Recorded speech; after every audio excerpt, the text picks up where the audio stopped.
When it comes to your retirement, do you want to have the same old plan everyone else has? Of course not. You're unique and have your own goals and dreams. Don't be treated just like a number. This is your retirement. So it's time to think differently. And you're in luck because you've found the Retire Your Way podcast with ILG Financial. At ILG Financial, you won't find generic, run-of-the-mill plans containing the same old cookie-cutter solutions. Dave Chase and the ILG Financial team focus on building one retirement at a time using their Think Differently philosophy. And that means your own comprehensive plan with customized solutions built to achieve just one goal, yours. So put on your Think Differently hats and get ready to take back control of your retirement today and for all the tomorrows to come. ILG Financial's Retire Your Way podcast was created just for you, and it's starting right now. Hey, we're glad you decided to spend a little time with us today on the podcast. And today we're going to talk about different retirement vehicles. My name is Ryan Stutz, along with Dave Lopez of ILG Financial. And as we always say, income, legacy, growth, it's all right here at ILG Financial. And it's about helping you plan for retirement your way so you can achieve your financial goals. Right off the bat here, let me give you the phone number to get in touch with ILG Financial, 540-720-5656. That's 540-720-5656. As I said, Chase Lopez is here today. And Chase, I know we often talk about retirement vehicles on this podcast. And today we're going to talk a little bit more in depth about how some different retirement vehicles compare to each other and why the same advice doesn't make sense for everybody due to their different situations and plans and different goals, as is the case with everything we discuss with ILG Financial. Chase, how you been? It's good to be back with you. Oh, it's good to be back with you as well, Ron. I feel we've been on a little bit of a hiatus here over the past month or so, so it's always good to be back on the podcast talking to you. And I think what we talk about today, I think, is going to be very general in nature, which oftentimes is the case here, right? Mm-hmm. Yep. No specific advice that we're giving out today, but really the reason why we touch on these, topics, sometimes we repeat topics, right? But the reason for that is the landscape of everything changes, right? It's an ever-evolving landscape. So, we want to make sure that we keep everyone, up to date on the latest and greatest, I guess you could say. Well, we've certainly talked about a lot of different retirement vehicles over time on this podcast. And, of course, this is the Retire Your Way podcast. And your way is different from my way. And everybody is different. It's all individual. And today, let's talk about some of those vehicles like Roth IRAs and traditional IRAs and others. Why don't we, as you sometimes say, drill down on some of these and explain a little bit more about how they work. Why not start with the Roth IRA? Yeah, so as many of the listeners probably know if they've been following the podcast for a while, with retirement accounts, there's really two types of retirement accounts that you could have. You can have what they call a pre-tax retirement account, which is your traditional IRAs, your traditional 401ks, your traditional TSP for the federal government employees out there. And that's really just that vehicle. The way it works is you get the tax deduction up front, so you don't pay the taxes as the money goes in. When do you pay the taxes? You pay taxes when you take the money out of the account, right? So the Roth IRA, the Roth TSP, the Roth 401k works in the exact opposite fashion, right? So instead of getting the tax break up front, you pay the taxes as the money goes in. It's going to grow over time tax-free. And when you take the money out, it's also tax-free as well. So it can be a very powerful tool to use when you're saving retirement, especially with these kind of uncertain times that we have with respect to, the political climate, with respect to what taxes are going to be in the future. It really is kind of a luxury to say, hey, I'm going to put this money into my Roth IRA or my Roth 401k, and I'm never going to, again, have to worry about, what the tax rates are. It seems to me the bottom line here is the fact that, you pay those taxes up front now, and later on, taxes are very likely to be higher than they are now. So you're going to end up saving a lot of money on taxes in the long run. Oh, absolutely. I think the old saying is, if you go back in the times where we were a farming nation, they say, hey, what would you rather pay the tax on? Would you rather pay the tax on the seed or on the harvest, right? And the Roth IRA is a lot like paying the taxes on the seed, right? You pay the tax as the money, goes in, but as the account grows over time, that's growing tax-free. And to your point, Ron, if there is any situation where taxes even go up by a very little amount, you're better off utilizing that Roth account as opposed to that traditional account, because any increase in taxes just in general are going to affect that balance that you have in that pre-tax traditional IRA account, and in turn lower that account value because taxes are going up. So the Roth account really allows you to kind of insulate yourself from any of those tax increases in the future. And the Roth, it's relatively new. It was created back in 1997, which is relatively new considering a lot of different investment vehicles have been around for hundreds of years.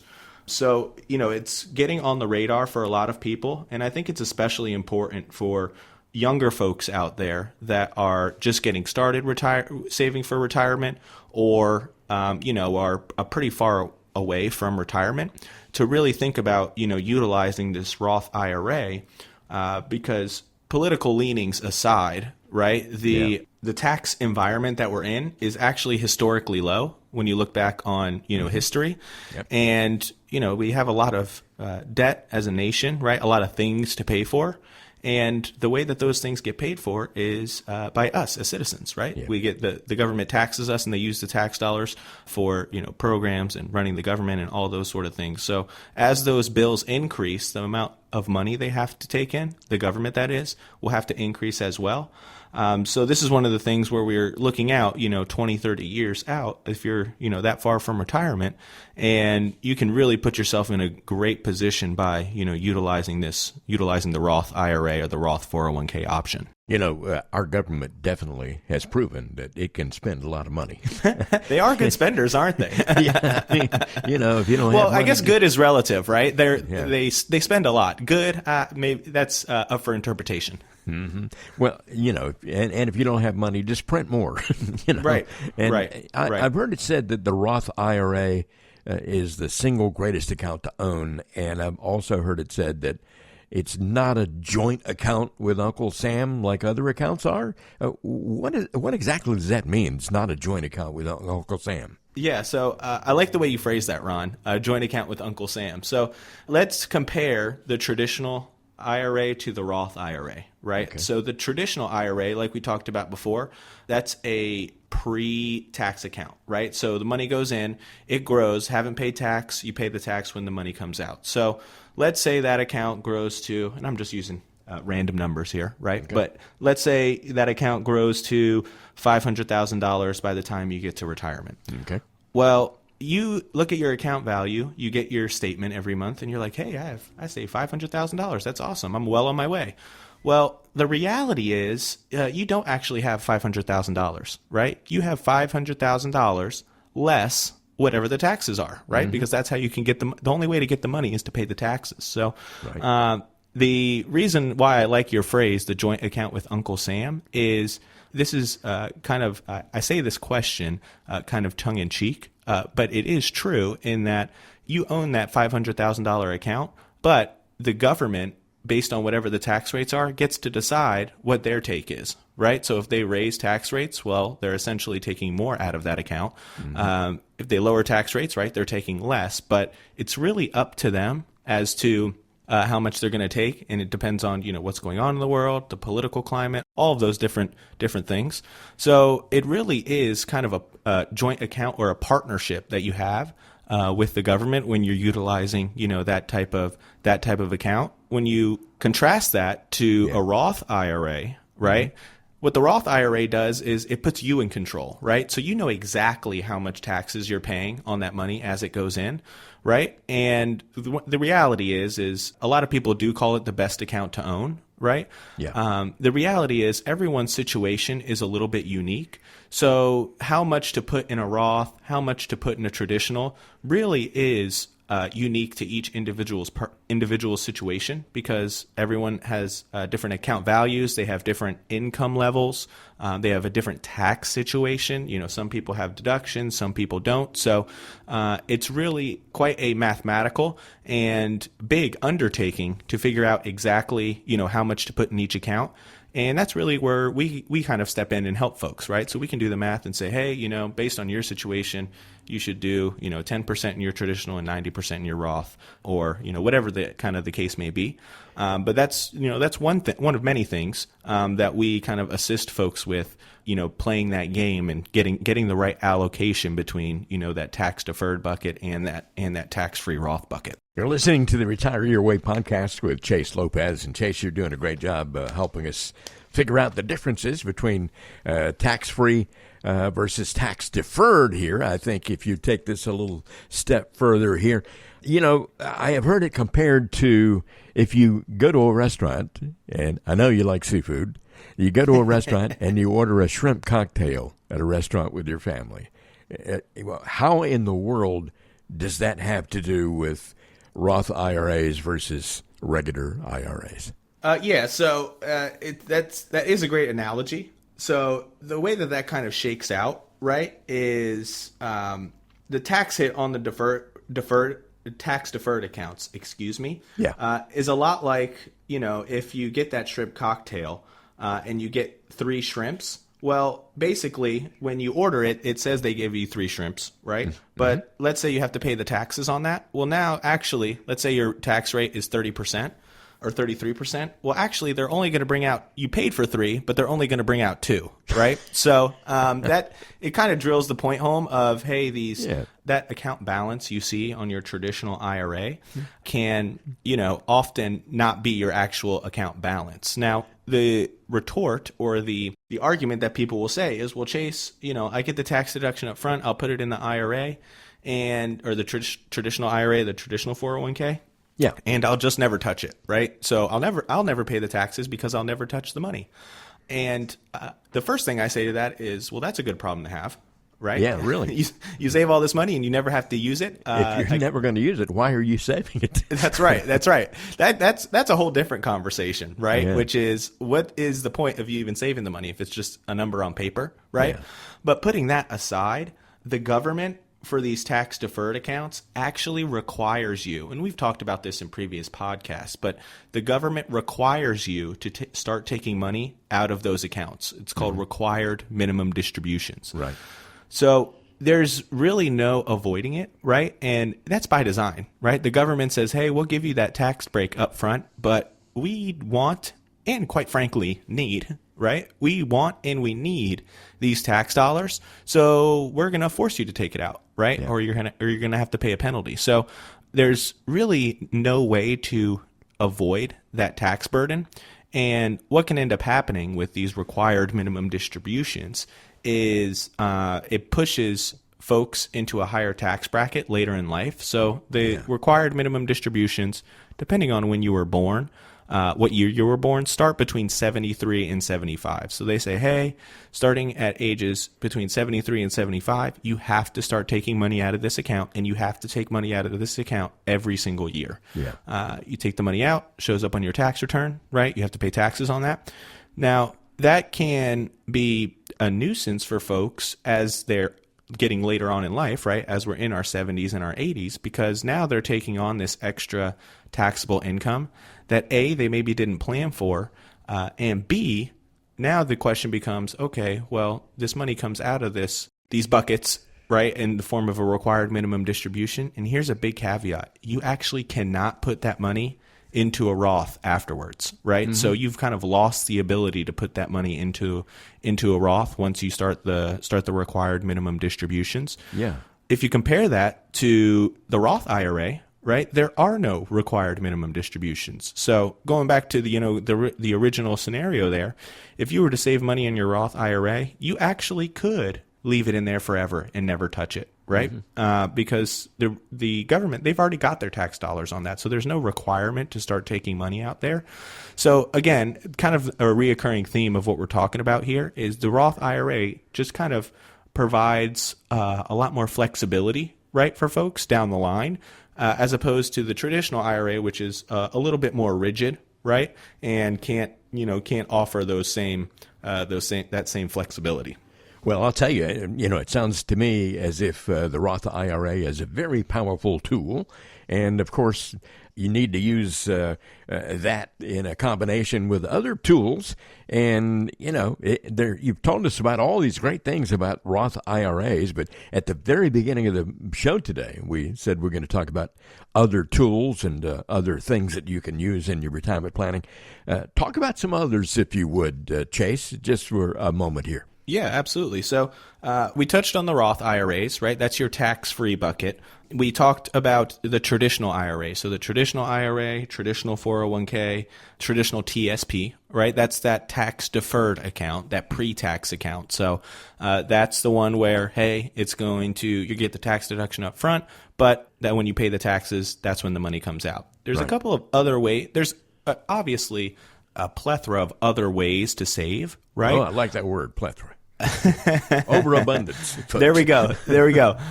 So there's countless different tools out there, but from a tax perspective, right? If we're talking about vehicles that fit in either the tax deferred or the tax free bucket, there's one other type of bucket, right? As far as the way that it's taxed, and that's what we call the tax as you go bucket. So. Right. That's like your savings account, your checking account, if you have a CD at the bank, right? If you have just a regular investment brokerage account. The reason why it's called the tax as you go bucket is as it kind of sounds, you're taxed as you go, right? So as you receive interest on your CD or on your bank account, as you record what they call capital gains inside of your brokerage account, right?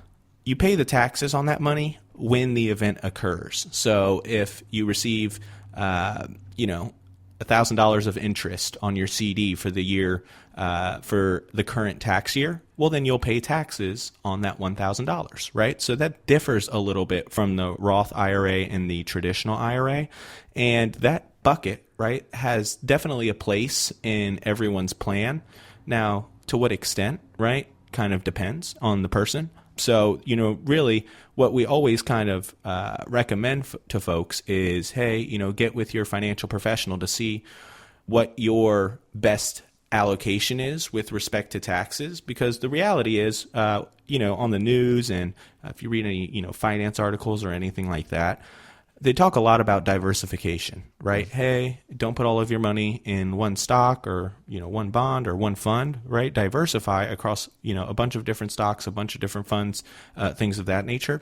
So, and that's true, right? That's what, most folks should do. The reality is what people miss, the piece that people miss is you also want to diversify the different accounts that you're holding, right? So we don't want all of our money in that tax deferred bucket, right? Because that opens us up to downside if taxes go up. Yeah. So we don't want all of our money there. We don't necessarily want all of our money in the tax as you go bucket either, because then every year we'll be getting, a big tax bill. But although we've talked glowingly about the Roth IRA up until this point, I would argue we don't want all of our money in that bucket either, because there is an inherent cost to getting that money into the Roth IRA, right? Mm-hmm. You have to pay the taxes up front. So you want to make sure that you're cognizant of that, right, as you're building out your plan, to know, hey, not everything needs to go into the Roth IRA, because that might increase my tax bill to a point that is that's too expensive, right? In the immediate term, you still have to, people still have to pay their bills, right? People still have to live. So you want to make sure that you strike the right balance there between all three of those different buckets. And the good news is you don't have to guess, right? You don't have to guess as to how much in each bucket. You just want to get with, your financial professional to see exactly, based on your situation, how you should, divvy up those different funds there. You just mentioned something very key to this whole conversation. Get with your financial professional. There are so many people out there. For example, only, I think, less than 25% of households own and a Roth IRA, because a lot of people aren't really aware of the benefits, that kind of thing. A lot of people don't know about all these options that you have, and a conversation with Chase Lopez or Dave Lopez at ILG Financial can provide you with a lot of insight into all the options that you have. Diversification is a key word here, and a lot of people aren't even aware of all these different things when it comes to retirement planning. And that is why it is so important to go ahead and call Chase Lopez today, or Dave Lopez at ILG Financial, 540-720-5656. You've talked about a lot of different options here, the Roth IRA, the traditional IRA, and there are other things that unveil themselves when it comes to opportunities. How about employer-sponsored retirement plans? How do those work in a nutshell here, and what are the advantages of taking care of one of those and giving yourself still another option? Yeah. So thank you for bringing those up, right? Because I kind of glossed over them initially, right? But the employer-sponsored plans, whether that be a 401k if you're with a private company, a 403b if you're with maybe a hospital or a state government agency. The 403b is the one that they use. The TSP is for federal government employees. Mm-hmm. So all three of those, and there's some others as well, but all three of those are employer-sponsored plans, is what they're called. Right. And really, what your employer is doing is it's a perk that a lot of employers advertise, right? Hey, if you come work for me, you'll have access to the 401k or the 403b or the TSP. And what those employer retirement plans can fit in two of the three buckets that we talked about up until this point. So you can have your traditional 401k or your traditional TSP. You can also have your Roth 401k or your Roth TSP. Now, they operate similarly to the IRAs, right? In that the traditional 401k, that's pre-tax, right? So it goes in and you pay the taxes when the money comes out. Same with the Roth. You pay the taxes before the money goes into the Roth 401k, and then it grows tax-free over time. Mm-hmm. The added benefit of these employer plans, there's a couple of added benefits. The first is you can contribute a lot more to your employer plan than you can to your IRA. Yeah. So the 401k, I have the numbers right in front of me here, Ron. Now, as the listeners listen to these numbers, they change every year. So this is as of 2024 when we're recording this podcast. But if you're under the age of 50, you can contribute $23,000 a year to your traditional 401k or your Roth 401k. Mm-hmm. If you're above the age of 50, they have what's called a catch-up, which the reason why they put that law in is kind of exactly as it sounds. They say, hey, if you're over 50, we're going to give you the opportunity to save more and catch up on your retirement savings. So that's an additional $7,500 that you could contribute to your either Roth 401k or your traditional 401k. Mm-hmm. So in total, that comes out to, for a person over 30, they could contribute, a little bit more than $30,000 in those employer plans. Yeah. So that's the first advantage, right? When you compare that to the Roth IRA or the traditional IRA, for those, it's $7,000 and then $8,000 total for the catch-up. So obviously you can save a lot more inside of these employer plans. Yeah. The second big advantage to these employer plans, second and third, is with a lot of employers, they will give you what's called a match, right? So every employer, the way they do the quote-unquote matching varies, right? It's called an employer plan, right? So they really have the ability to write the rules for the matching as they see fit. Exactly. But in its most basic form, let's say the employer says, hey, we're going to do up to a 3% match for you, Ron, right? Okay. What they're basically saying is, hey, if you put in 3% of your salary, and I'm just going to use round numbers for the sake of argument today. Let's say you're making $100,000 gross. Okay. Well, if you put in $3,000, we will also put in up to $3,000, right? Mm-hmm. So in effect, you're doubling your money, right? You're putting in $3,000, they're putting in $3,000 for you. So you're putting in $6,000 for into your retirement account that year, and you only put in $3,000. So our recommendation for most folks is take advantage of that matching as much as you possibly can, because you're essentially it's the best investment you can make. It's a guaranteed doubling of your money, right? Which I don't know if there's any other investments out there that can do that. So and if you don't take advantage of it, you're just leaving money on the table.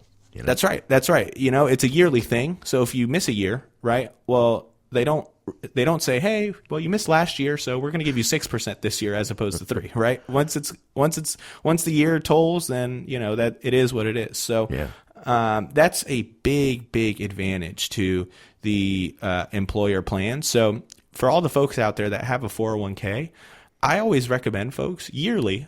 And you only have to do it once a year, because the changes that they would make would really the most frequently they would make them is yearly.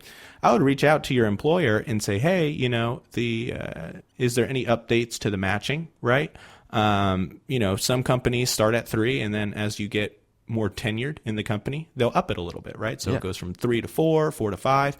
Now, if you don't change your contributions, if you don't take that proactive step to go to your HR department at work and say, hey, I want to up my contributions to match to equal what the match is, then to your point, Ron, that's another way where you're just kind of letting money fall through the cracks there, right? Yeah, you have the opportunity to up that, and the onus isn't for a lot of especially bigger companies out there, right? You might get an email one day and they say, hey, we're upping the match, and it's one of 100 emails you got that day, right? Exactly. And a lot of times folks will be like, okay, I'll come back to that. And naturally it kind of falls through the cracks. So just I always recommend folks with those employer plans, stay up to date on, what the rules are for your employers, what your matching is. If you get a raise, right, you want to make sure not only are you getting a raise in your salary, but you're also raising that contribution as well.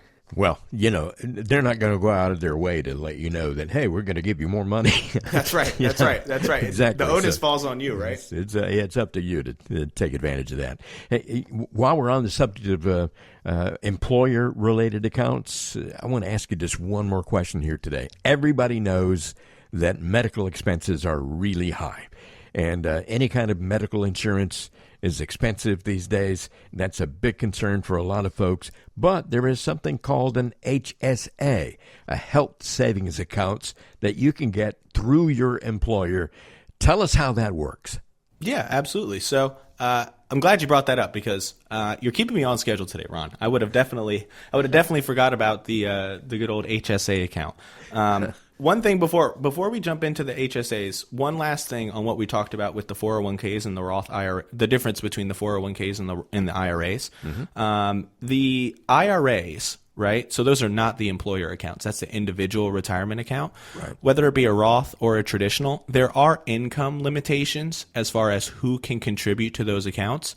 Won't go into depth today as to what those limitations are, but just know there are limitations as far as who and how much money you can make to contribute to those. With the 401k, the employer plan, TSP also, there is no income limitation, right? So you can make a million bajillion dollars a year, and you could still contribute, the 23,000. Whereas with the IRA, if you make over a certain amount, they say, hey, you're not allowed to contribute to those accounts. So that's just one last, just to put a bow on that one. I wanted to mention that there for the listeners. As I said before, get in touch with Chase Lopez or Dave Lopez at ILG Financial, and they can go into that more depth. You'll have more time for a conversation and explain what all those things are. Now, back to the HSAs. How do those work, Chase? Yeah, so the HSA stands for Health Savings Account, which I think you mentioned, Ron. Mm-hmm. Health Savings Account, it is meant to be used for medical bills, right? Hence the health in the Health Savings Account name. So the whole idea behind that is, well, first off, in order to qualify for a health savings account, you have to be enrolled in what's called a high deductible health insurance plan. High deductible health insurance plan. Yeah. Now, for a lot of folks, that kind of eliminates this option, right? Because they're not in a high deductible health insurance plan. But really, what a high deductible health insurance plan is exactly as it kind of sounds. If you have a very high deductible, and it would actually be included in the name of your plan. So, it would say Blue Cross Blue Shield high deductible plan, right? Mm-hmm. So you don't have to do much research on if it is or if it isn't. But what that health savings account allows you to do is it's kind of in our industry, the word that they call it is it's kind of a double tax-free account. And it's the only account out there that qualifies as kind of a double tax-free account. Mm-hmm. So what it allows you to do is when you make the contributions to that HSA, you get the tax deduction up front, right? So let's say you put $1,000 in for 1 year. Your income is going to be reduced by $1,000 for that year because you made the HSA. You made the HSA contribution. Now, not only do you get the tax deduction up front, as the money grows, obviously you're not paying taxes on it as well. But here's how it becomes double tax free. You got the tax deduction up front, it grows, and then if you withdraw that money for what they call qualified medical expenses, and we won't get into what those are today, but basically if you pull the money out for those qualified medical expenses, when the money comes out, it comes out tax-free. So you got the tax deduction up front, mm-hmm. and then you also did not have to pay taxes when the money came out. So really, the reason why these accounts are in place, right, is if you have a high deductible plan, what that essentially means is you as the patient, the customer, are taking on more of the responsibility of paying for medical bills, mm-hmm. right? Whether that be x-rays or, whatever, right? You're taking on that responsibility. So the government says, hey, we're going to set up this tax advantaged account for you to save for those expenses, right? Pretty good deal. Of course, that includes, prescription medication as well. And, HSAs seem to me to be a very good deal. Oh, absolutely. Absolutely. Yeah. So, and it can also be, a very good deal for folks, right? If you're in these high deductible plans, if you can save this money over time, right? In the HSA, let's say for, if you have a high deductible plan for a while, it could be, 4, 5, 6, 7, you call it 10 years that you have this HSA and it's growing, right? Mm-hmm. You can invest that money.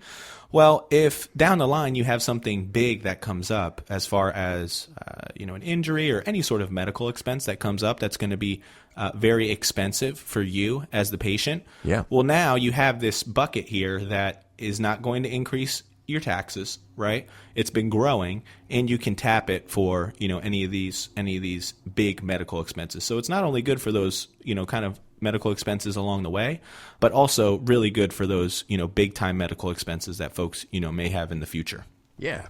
Well, I'll tell you, this whole conversation today has been very helpful. I understand things a little bit better, and I think a lot of folks who are listening to this podcast do too. But there are other things that you can talk about, and I would suggest that everybody listening to this, give Chase or Dave a call at ILG Financial. Come in for a conversation and find out what all your options are. Find out all the ways they can help you achieve a great deal of peace of mind when it comes to all your financial planning and getting to and through retirement. That, of course, is always our topic of discussion today. And today we got a little more specific on some things, but there are lots of things you can pick up that most people don't even know when you have a conversation with your financial professional. Chase, it's been a pleasure hanging out with you today. Oh, Ron, always a pleasure. This is the highlight of my month whenever we get on the schedule to do the podcast. So thanks as always for guiding the conversation here today, and can't wait for our next one. When it comes to retirement, do you want to have the same old plan everybody else has? No, you're unique. You have your own goals and dreams. Don't be treated just like a number. It's your retirement, so it's time to think differently, and you're in luck because you found the Retire Your Way podcast with ILG Financial. At ILG Financial, you won't find generic run-of-the-mill plans containing the same old cookie-cutter solutions. Dave and Chase and the ILG Financial team focus on building one retirement at a time. If you'd like to find out more, you can go to ilgfinancial.com. That's ilgfinancial.com. Or you can call this number for ILG Financial, 540-720-5656. 540-720-5656. It's all about income, legacy, growth, and it's all right here at ILG Financial. I'm Ron Stutz, Chase Lopez. It's been a pleasure, and I hope you will join us again next time on the next edition of Retire Your Way Podcast.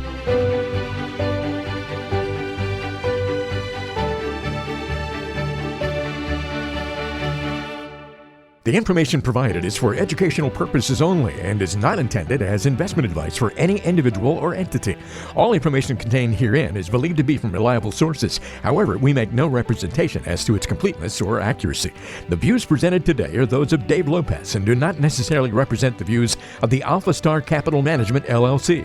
The opinions expressed are subject to change without notice and do not constitute financial, legal, or tax advice. Please consult your financial professional before executing any financial strategy. Investment advisory services offered through Alpha Star Capital Management, LLC, a registered investment advisor. Alpha Star and ILG Financial, LLC are independent entities. SEC registration does not constitute an endorsement of the firm by the Commission, nor does it indicate that the advisor has attained a particular level of skill or ability.